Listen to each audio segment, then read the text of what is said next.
You can't teach an old dog new tricks. Wh- What about a newborn king? What about a Messiah who's a boy? Can he learn? Today in Luke chapter 2, we find the answer to that question is, well, kind of yes.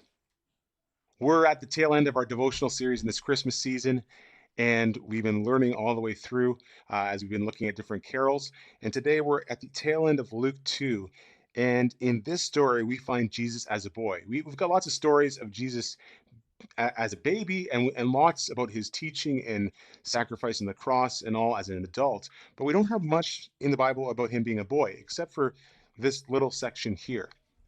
And I think it's insightful and it speaks to us today because it talks about him growing up and not just growing physically, but also stuff going on inside him too. You see, sometimes when we talk about Jesus being fully God or fully man, we get this idea that yeah, well, he's fully man on the outside, right?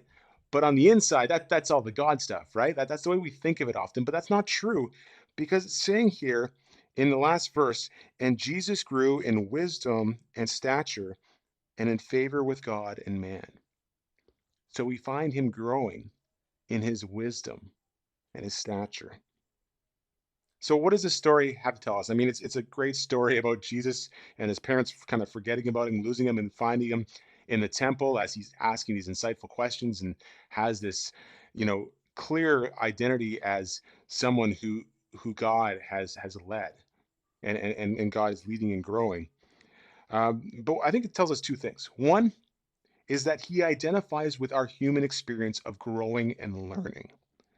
He identifies with us. One of the reasons that Jesus came to earth obviously was to sacrifice for us, but also to identify with our experience so that in our suffering, he can identify with it. He's lived it, he knows what it's like. And so he can identify and be with us. The second thing I think it tells us is that learning and growing are important.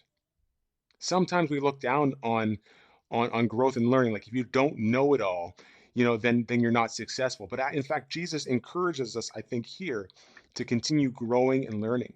And so what it speaks to me is that Jesus identifies with my experience, and also I need to continue growing and learning. I need to continue reading God's word, listening to his spirit, and until the day that I die, that I continue to grow and learn and experience his goodness in my life.